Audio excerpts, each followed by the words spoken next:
अभी तुम्हें पता है कल ऑफिस में नए बॉस आ रहे हैं। यही बात तुम मुझे सुबह से 4 बार बता चुकी हो सृजा, फिर भी तुमने एक बार भी मेरी बात पर कोई उत्सुकता नहीं दिखाई। कल उनका ऑफिस में पहला दिन है, जरा ढंग से बन संवर कर आना। पहला इम्प्रेशन आखिरी इम्प्रेशन होता है। उसकी बात सुन अभी चुप रही। उसे पता था कि वह पलटकर कुछ नहीं बोलेगी, फिर भी अपनी बात कहकर सृजा ने मन हल्का कर लिया। तुम इतनी सुंदर हो, अपने आप को संवार कर क्यों नहीं रखती हो? तुम सब जानती हो, फिर भी ऐसी बात पूछ रही हो। समय के साथ सब कुछ खत्म नहीं हो जाता अभी। जो पीछे रह जाते हैं उन्हें तो दुनिया से कदम मिलाकर चलने के लिए अपने आप को बदलना ही पड़ता है। बस अब चुप हो जा, ज्यादा उपदेश मत दे। अभी बोली तो वे दोनों मुस्कुरा उठी। सृजा और अवी में आपसी समझ बहुत अच्छी थी। सृजा अपने आप को जमाने के अनुसार अपडेट रखती, अवी को इससे कोई मतलब न था। पिछले 5 साल से वह इस ऑफिस में काम कर रही थी, लेकिन आज भी यहाँ के माहौल में अपने को ढाल न सकी। उसे दुनियादारी से कुछ लेना देना न था। ऑफिस वाले भी उसके व्यवहार को लेकर टीका टिप्पणी करते रहते। वह पलटकर कभी जवाब न देती।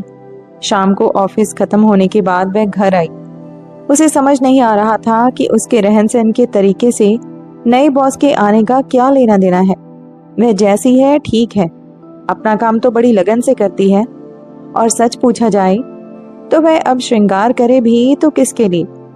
उसके पति विशाल को गए हुए पूरे 6 साल हो गए थे।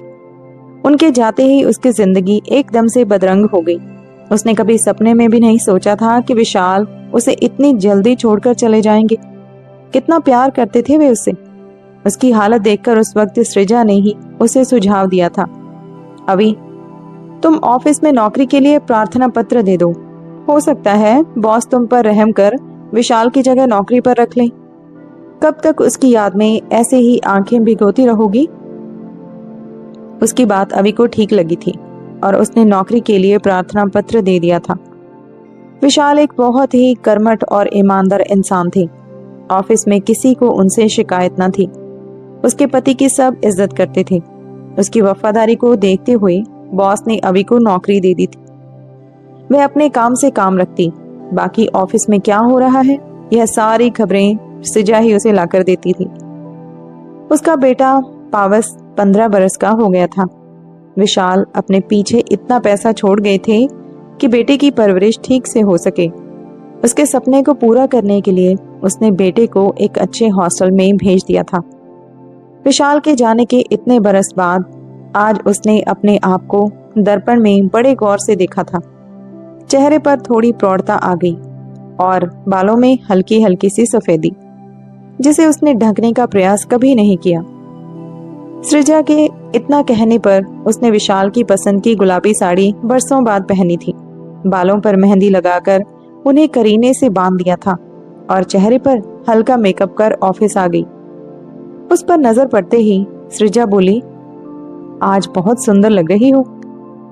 अभी ने उसकी बात सुनकर कुछ नहीं कहा, बस हल्के से मुस्कुरा दी।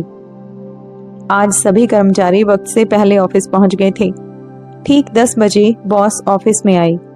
सृजा ने आते ही उन्हें फूलों का बुके थमा दिया। सबसे पीछे अभी खड़ी थी। सृजा ने उसका परिचय कराया तो बदले में एक हल्की सी मुस्कान के साथ उसने हाथ जोड़ दिए। उसके चेहरे पर नजर पड़ते ही बॉस विवेक चौंक गए और बोले, आप यहाँ? अभी ने दिमाग पर जोर डाला तो उसे लगा कि शायद उसने उन्हें पहले कभी देखा है। अभी से कोई उत्तर ना पाकर विवेक अपने कैबिन की ओर बढ़ गए। औपचारिकताएं समाप्त होने के बाद उन्होंने चपरासी को भेजकर अभी को अपने रूम में बुला लिया। मैं कम इन कहकर वह कमरे में आ गई। आपको यहाँ देखकर मुझे बड़ा आश्चर्य हो रहा है मिसेस विशाल। आपको याद है मैं भी उसी कॉलोनी में रहता था जिसमें आप रहते थे। आपके ठीक सामने वाला घर था मेरा। अभी ने दिमाग पर जोर डाला तो उसे याद आया, तब मैं आपका नाम तक नहीं जानती थी।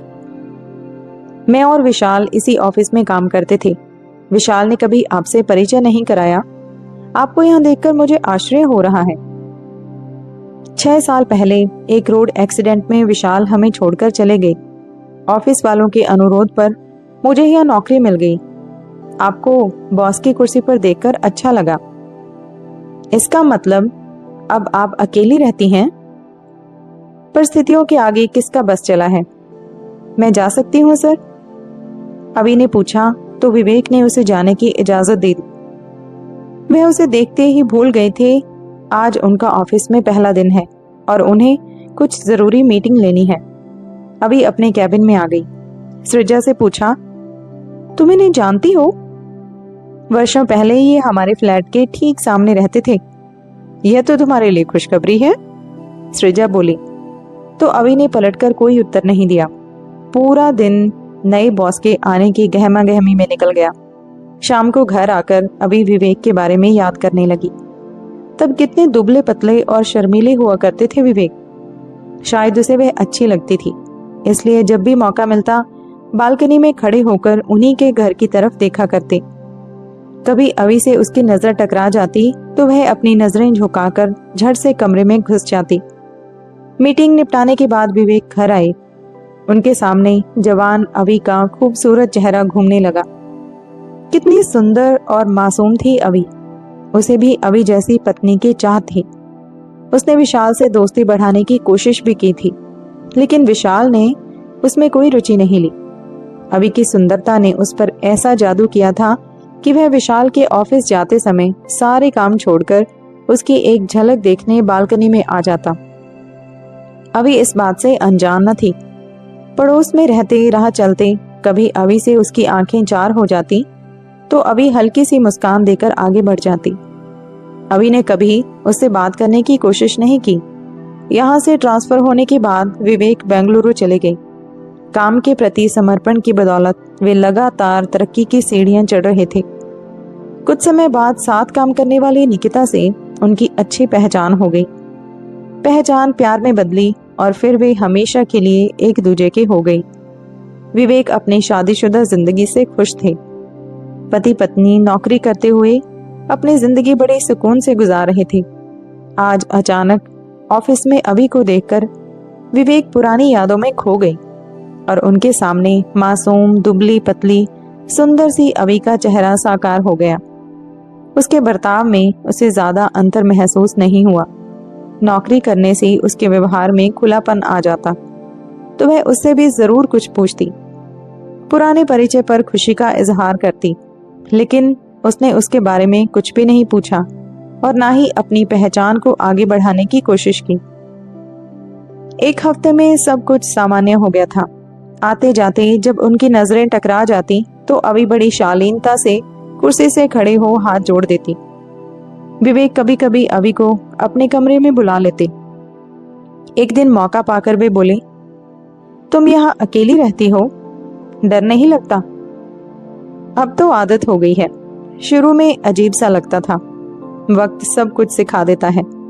मैंने भी वक्त के साथ समझौता कर लिया है। अपनी ओर से तुम कुछ नहीं कहोगी? विवेक ने पूछा तो अभी अचकचा गई। आपका परिवार यहीं रहता होगा? मेरी पत्नी निकिता इसी ऑफिस की रिंग रोड ब्रांच में जॉब करती है। मेरे 2 बच्चे हैं जो शहर के नामी स्कूल में पढ़ते हैं। कभी मौका लगे तो मैडम से जरूर मिला दीजिएगा। इससे आगे अभी ने कुछ भी पूछना ठीक नहीं समझा और चुपचाप आकर काम में व्यस्त हो गई। सृजा ने उसको छेड़ने के लिए पूछा, यार तुझे बॉस अक्सर अपने कैबिन में बुला लेते हैं। मुझे बिल्कुल अच्छा नहीं लगता कि कोई मुझे अनावश्यक बुलाए। तुम कितनी बेवकूफ हो। लोग तो ऐसे संबंधों के लिए तरसते हैं और तुम इसे नकार रही हो। मुझे किसी से बेवजह मिलना जुलना जरा भी अच्छा नहीं लगता। मुझे अपना काम ज्यादा पसंद है। अभी बोली और फिर से अपने काम में व्यस्त हो गई। बॉस को जब भी मौका मिलता वह किसी न किसी बहाने से अभी को अपने कैबिन में बुला लेती। थोड़ी देर ऑफिस की बात करने के बाद वे उसकी व्यक्तिगत जिंदगी में झांकने की कोशिश करने लगते। अभी की उदासीनता को विवेक पचा नहीं पा रहे थे। वे चाहते अभी उससे खूब बातें करें। बरसों पुरानी जो कसक उसके दिल में रह गई थी वे उसे अब पूरा करना चाहते थे। अभी इसके लिए कोई अवसर नहीं दे रही थी। एक दिन विवेक बोले, अभी तुम मुझे बहुत पहले से जानती हो। मुझे यहाँ आए काफी अरसा हो गया। ऑफिस में तो औपचारिक बातें होती हैं। एक दिन मैं तुम्हारे घर आकर तुमसे खुलकर पुरानी बातों को याद करना चाहता हूँ। उनकी बात पर अभी बोली, मैं भी आपको और निकिता जी को घर पर बुलाने की सोच रही थी। तुम तो जानती हो उसे कितना काम रहता है, शाम को बच्चों को भी समय देना होता है। हाँ, मैं जरूर तुम्हारे साथ एक कप चाय पीने आना चाहता हूँ। बरसों से दिल में इसकी तमन्ना थी। जी सर। तो फिर शनिवार का दिन पक्का रहा। मैं शाम 8 बजे आपसे मिलने आऊंगा। इतना कहकर विवेक ने एक मुस्कान बिखेर कर बात खत्म कर दी। अभी को समझ नहीं आ रहा था कि वह क्या करे। वह विवेक से जितना दूर जाने की कोशिश करती, वह किसी न किसी बहाने उसके नजदीक आने का प्रयास करती। आज तक उसने किसी सहकर्मी को अपने घर नहीं बुलाया था। उसे किसी पराई मर्द का घर आना जरा भी पसंद न था। आज बॉस के आग्रह को वह टाल ना सकी। अंदर ही अंदर वह बहुत परेशान थी। शनिवार का दिन आ गया। शाम को ठीक 8 बजे घर की डोरबेल बजी। अभी ने दरवाजा खोला तो ताजे सुर्ख गुलाबों का बुके लिए विवेक खड़े थे। अभी ने हल्के नीले रंग की साड़ी पहनी हुई थी। उसमें वह बेहद खूबसूरत लग रही थी। उसने बड़ी गर्मजोशी से मुस्कुराकर उनका स्वागत किया। विवेक ने अभी को बुके थमाते हुए एक हल्की सी मुस्कान उस पर डाली और इत्मीनान से सोफे पर बैठ गई। बहुत दिनों से दिल में तमन्ना थी कि तुमसे खुलकर बातें करूं। ऑफिस में तो ये सब बातें हो नहीं सकती। आपने ठीक कहा। आप क्या लेंगे, चाय या कॉफी? जो तुम्हें पसंद हो वही ले लूंगा। प्यार भरी नजर अभी पर डालते हुए विवेक बोले, मैं अभी लेकर आती हूँ। घर पर कोई मदद करने वाला नहीं है? अकेली रहती हूँ, इसीलिए बेवजह किसी का घर पर आना मुझे पसंद नहीं है। एक आया काम करती है, वह भी अपना काम निपटाकर चली गई। अभी बोली तो विवेक ने राहत की सांस ली। वे बड़े सहज होकर चाय और अभी का इंतजार कर रहे थे। कुछ ही देर में पैरों की आहट सुनकर विवेक ने पलटकर देखा। सामने चाय की ट्रे लेकर निकिता आ रही थी। विवेक को तो जैसे सांप सूंघ गया। उन्हें लगा किसी ने उनकी चोरी पकड़ ली हो। निकिता, तुम यहाँ? हाँ, अभी ने बहुत जोर दिया था कि आज शाम मैं यहाँ आऊं। मैं उसके आग्रह को टाल ना सकी। तुम अभी को कब से जानती हो? पिछले कुछ दिनों से। अभी ने बताया था वर्षों पहले विशाल और तुम एक ही ऑफिस में काम करते थे और आज शाम आप यहाँ आने वाले हैं। मुझे पहले बता देती तो हम साथ ही आ जाते। अभी ने ऐसा करने से मना किया था। वह आपको सरप्राइज देना चाहती थी। उसने आपसे अनुरोध किया था कि पत्नी को साथ लेकर आइएगा। आपने उसे मना कर दिया था। वे तीनों बैठकर बड़ी देर बातें करते रहे। अभी ने खाना बाहर से ही ऑर्डर कर दिया था। सबने साथ बैठकर खाना खाया। देर रात गए वे घर लौटे। दूसरे दिन ऑफिस आते ही विवेक ने सबसे पहले अभी को अपने केबिन में बुलाया। वह सर झुकाए खड़ी थी। वह जानती थी आज उसे बॉस से बहुत खरी खोटी सुननी पड़ेगी, लेकिन ऐसा कुछ भी नहीं हुआ। वे बोले, सॉरी अभी, मुझे माफ कर दो। किस बात के लिए? गलती तो मैंने की थी। तुमने कल मुझे फिसलने से बचा लिया। यह बात सच है। शादी से पहले तुम मुझे बहुत अच्छी लगती थी। मैं तुम्हें छुप छुप कर देखा करता था। यहाँ आकर जब पता चला कि तुम इसी ऑफिस में काम करती हो, तो मेरी वह दबी इच्छा फिर से सिर उठाने लगी। मैं तुमसे एकांत में मिलकर बहुत कुछ कहना चाहता था। मेरा अनुमान सही निकला। मैं नहीं चाहती थी कि मेरे कारण किसी के गृहस्थी में बेवजह तनाव हो और मैं अपनी ही नजरों में गिर जाऊं। आज तक मेरे घर में कभी कोई गैर मर्द नहीं आया। आप मेरे बॉस हैं, तभी मैं आपको आने से मना ना कर सकी। आखिर में मुझे यह रास्ता ठीक लगा। सच में तुम्हारी तरह तुम्हारे विचार भी बहुत ऊंचे हैं। एक अनुरोध है। कहिए। आप इस बात का जिक्र किसी से न कीजिएगा और इसे यहीं खत्म कर दीजिएगा। आपके मेरे बीच में एक ही रिश्ता होना चाहिए। आप मेरे बॉस हैं और मैं आपके ऑफिस की एक साधारण कर्मचारी। इतना कहकर अभी कमरे से बाहर निकल गई। मन का बोझ उतर जाने से उसने राहत की सांस ली। तो दोस्तों, ये थी आज की कहानी। अच्छी लगी हो लाइक करें, शेयर करें और चैनल पे नए हो जरूर सब्सक्राइब कीजिएगा। धन्यवाद।